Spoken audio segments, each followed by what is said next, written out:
Student very good morning. देखते हैं आपकी एक्सरसाइज 3.2 का क्वेश्चन नंबर 2, जिसमें हमसे कहा है कि sin x इक्वल टू 3/5 और x लाई करता है सेकंड क्वाड्रेंट में, तो आपको रिमेनिंग 5 रेशियो की वैल्यू फाइंड करनी है। तो आइडेंटिटी का यूज करते हैं। sin x दिया गया है, हमें cos x फाइंड करना है। तो cos x के लिए हो जाएगा, अब डायरेक्ट आइडेंटिटी यूज करते, cos x होता है रूट प्लस माइनस यहाँ भी लगाएंगे हम 1 minus sine square x equal to plus minus root 1 minus sine square x का मतलब हो जाएगा 3/5 का होल स्क्वायर इक्वल टू ये आ गया plus minus 1 minus 9/25। Next step में एलसीएम लेंगे तो ये 25 हो गया और 25 में से 9 जाएगा तो 16/25 इक्वल टू प्लस माइनस 4/5। अब यहीं पर आपको देखना है, ये जो क्वाड्रेंट दिया रहता है कि सेकंड क्वाड्रेंट में, तो ये बताएगा कि कौन सा रेशियो पॉजिटिव होगा कौन सा नेगेटिव। तो सेकंड क्वाड्रेंट में ओनली साइन और कॉसिक पॉजिटिव होंगे, शेष सभी नेगेटिव होंगे। तो यहाँ हम वैल्यू लेंगे cos x की नेगेटिव वाली, यानी कि cos x इक्वल टू -4/5। ये वैल्यू आ गई आपकी cos x की। अब cos x से हम सीधा sec x निकाल लेते हैं यहीं पर कि sec x इक्वल टू होता है 1/cos x इक्वल टू, ये वैल्यू हमारी आ जाएगी 1/-4/5। थोड़ा और सॉल्व करेंगे तो 5 को ऊपर भेजेंगे तो -5/4। ये वैल्यू आ गई हमारी sec x की। इसके बाद sec आ गया, cos आ गया, हम cosic को निकाल सकते हैं। cosic x इक्वल टू होता है 1/sin x equal to 1/sin x की वैल्यू है 3/5। तो हमारा ये cosic x हो जाएगा, जब 5 को ऊपर ले जाएंगे तो 5/3।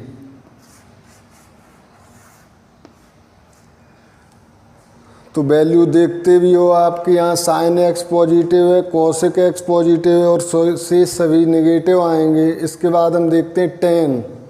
तो tan x का sec से होता है tan x equal to, identity होती है sec square x minus tan square x equal to 1। तो 1 को हम लेफ्ट में लाएंगे और tan स्क्वायर को राइट में भेजेंगे तो tan x इक्वल टू हो जाएगा plus minus root sec square minus 1 plus minus root sec square x minus 1 equal to plus minus root sec square x। sec की वैल्यू मैंने फाइंड की अभी -5/4। तो -5/4 का स्क्वायर होगा -1 equal to plus minus, bracket open करेंगे तो 25/16 -1। इसको आगे और सॉल्व करेंगे जब, तो 25 -16 यानी कि 9/16 हो जाएगा। और ये आ गया हमारा tan x निकाला था। अब यहीं पर हम साइन भी देख लेते हैं, दोनों नहीं रखेंगे। tan हमारा सेकंड क्वाड्रेंट में माइनस में होगा तो -3/4। ये वैल्यू हो जाएगी आपकी -3/4। तो ये देखो आपने फाइंड कर लिए 1 2 3 4, फिफ्थ रेशियो और बचा है, क्या है, हमने cos निकाल लिया, cosic निकाल लिया, sec निकाल लिया, tan निकाल लिया, हमें चाहिए cot। तो cot हम फाइंड कर सकते हैं कि cot x इक्वल टू होता है 1/tan x। तो cot x इक्वल टू होगा 1/10x मीन्स -3/4, तो cot x की वैल्यू हो जाएगी हमारी -4/3। तो ये स्टूडेंट इस तरह से आपके 5 रिमेनिंग ट्रिग्नोमेट्रिक रेशियो फाइंड हो चुके हैं। देखते हैं नेक्स्ट क्वेश्चन।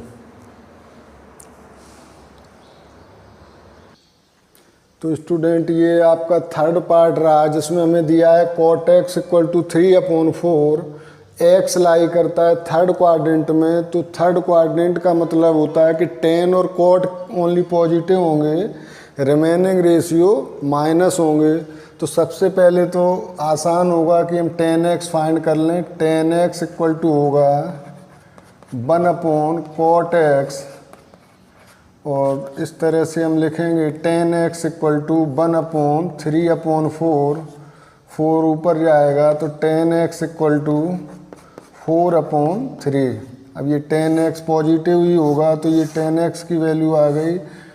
tan और cot हमें फाइंड होगा, tan से हम sec फाइंड कर सकते हैं। तो sec x = होता है sec x = +-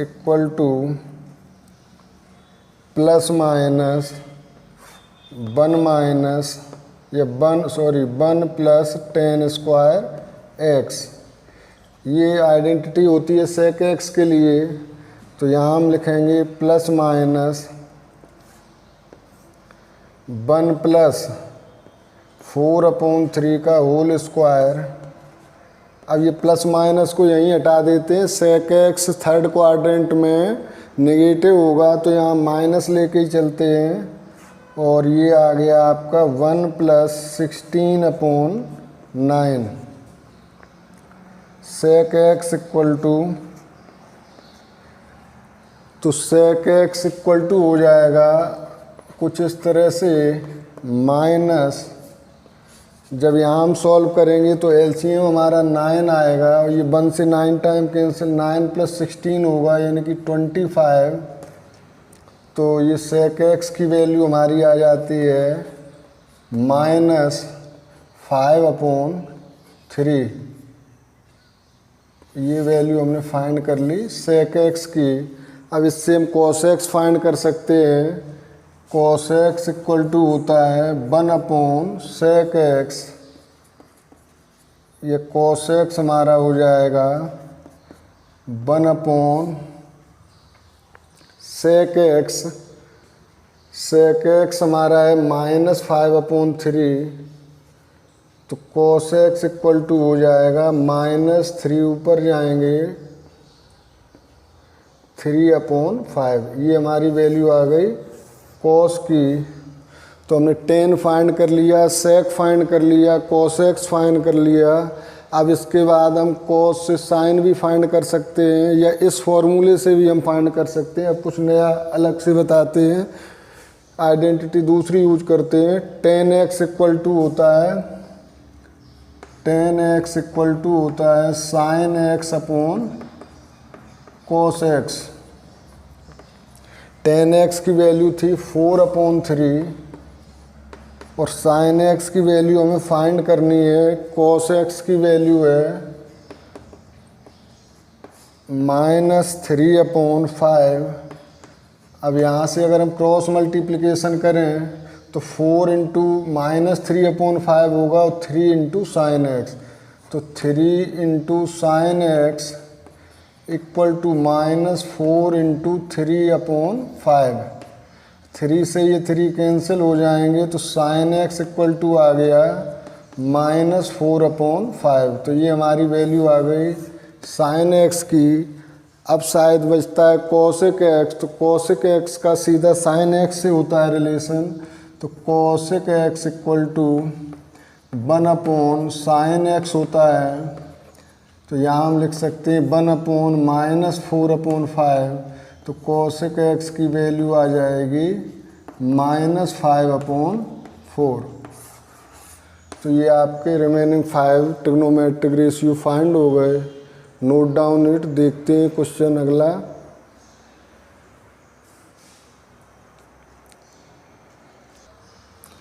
देखते हैं फोर्थ पार्ट, इसमें sec x दिया है 13/5 और x लाई करता है फोर्थ क्वाड्रेंट में। तो सबसे पहले ये क्वाड्रेंट वाली बात समझ लें कि फोर्थ क्वाड्रेंट से मतलब होता है कि कॉस और सेक पॉजिटिव होंगे, इससे सभी नेगेटिव होंगे। तो सबसे पहले हम कॉस फाइंड करते हैं इससे। तो cos x equal to 1/sin x होता है। तो cos x इक्वल टू हो जाएगा 1/13/5। तो cos x की वैल्यू हमारी आ गई 5/13। अब जब साइन और cos फाइंड हो जाते हैं तो हमें वैल्यू फाइंड करनी है tan x की। तो देखो कैसे करते हैं। tan x इक्वल टू होता है sin x अपॉन, अभी हमने क्या किया है, tan अभी फाइंड नहीं कर पाएंगे, इस फॉर्मूले से नहीं होगा। तो tan x का हम sec x से देखते हैं कि sec square x minus tan square x equal to 1 होता है। तो tan square x equal tan x हो जाएगा रूट में sec plus minus sec square x minus 1। तो tan x फोर्थ क्वाड्रेंट में माइनस होगा तो यहीं पर माइनस हम ले लेंगे। तो tan x equal to minus sec square x minus 1 से मतलब हुआ 13/5 का whole square minus 1 equal to 169/25 minus 1, ये आ गया tan x और ये माइनस में आएगा। तो tan x की वैल्यू हमारी आ जाएगी माइनस ये 169 माइनस 25, तो ये हो जाएगी वैल्यू 144/25। तो ये tan x इस तरह से आ जाएगा -12/5। ये वैल्यू आ गई tan की। तो इससे अब हम यहीं पर cot की वैल्यू भी फाइंड किए लेते हैं कि cot x इक्वल टू होता है 1/tan x इक्वल टू 1/-12/5। तो ये cot x इस तरह से हमारा हो गया -5/12।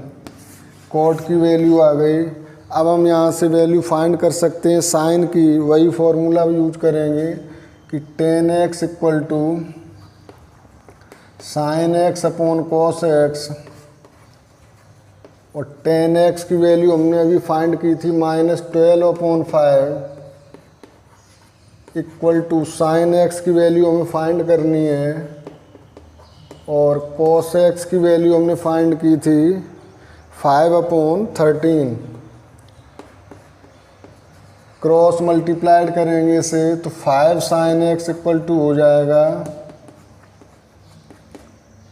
-12 इंटू 5/13। 5 से 5 कैंसिल हो गया तो ये हमारी sin x की वैल्यू आ गई -12/13। अब आपका रेशियो बचता है cosec x। cosec x को हम sin x से निकाल सकते हैं कि cosec x equal to 1/sin x होता है। तो इक्वल टू 1/-12/13। तो cosec x इक्वल टू हो जाएगा -13/12।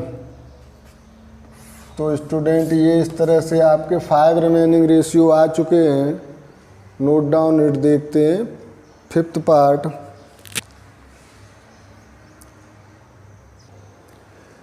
देखते हैं स्टूडेंट लास्ट क्वेश्चन है फिफ्थ इसका, जिसमें tan x इक्वल टू -5/12 दिया है और x लाई करता है सेकंड क्वाड्रेंट में। तो सीधा है कि साइन और कॉसेक पॉजिटिव होंगे और सारे रेशियो निगेटिव होंगे। तो पहले हम cot x फाइंड करते हैं।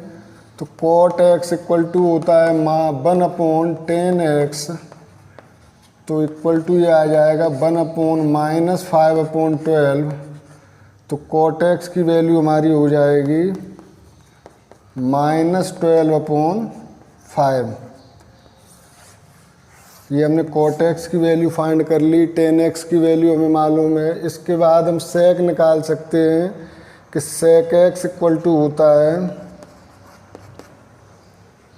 रूट 1 प्लस माइनस आएगा 1 plus tan square x equal to, अब sec x ये लाई करता है सेकंड में, तो साइन और कोसेक पॉजिटिव से ये सभी नेगेटिव होंगे, तो ये नेगेटिव वैल्यू आएगी 1 प्लस tan स्क्वायर x यानी कि -5/12 का होल स्क्वायर। और इससे जब हम आगे सॉल्व करेंगे तो sec x इक्वल टू हो जाएगा -1 -25/144। tan x की वैल्यू दी थी -5/12 और हमने आइडेंटिटी यूज की sec x के लिए, तो ये होती है 1 plus tan square x, sorry ये हमने माइनस लगा दिया इधर, तो 1 plus sec x equal to minus ये हो जाएगा 169/144। तो sec x की वैल्यू इस तरह से आती है माइनस में 13/12 ये वैल्यू हो गई हमारी sec x की। इससे हम वैल्यू फाइंड करेंगे cos x की, क्योंकि cos x इक्वल टू होता है 1/sec x, तो ये आ गई -1/13/12, तो ये वैल्यू हमारी हो जाएगी cos x की -12/13। तो cos x आ गया, sec x आ गया, cot x आ गया। अब इसके बाद हमें sin x फाइंड करना है, तो sin हम tan और cos से फाइंड करेंगे कि tan x equal to sin x/cos x, तो tan x की वैल्यू है -5/12, sin x हमें फाइंड करना है, cos x की वैल्यू है -12/13, क्रॉस मल्टीप्लिकेशन करेंगे तो 12 sin x equal to -5/12 into minus plus हो जाएगा -12/13, क्या हुआ -12 sin x equal to -5 into 12/13। 12 से 12 कैंसिल हो गया, तो sin x इक्वल टू आ गया 5/13। अब आपका बचता है रेशियो cosec x, तो cosec x होता है 1/sin x, तो यहाँ से इक्वल टू 1/5/13, तो ये cosec x आ गया 13/5। तो ये स्टूडेंट 5 क्वेश्चन आपके कंप्लीट होते हैं, जिसमें आपको सभी ट्रिग्नोमेट्रिक रेशियो फाइंड करने पड़े। मुझे लगता है कि सारी आइडेंटिटी क्लियर हो गई होंगी और ये क्वेश्चन भी अब आप ठीक से कर सकते हैं। Thank you.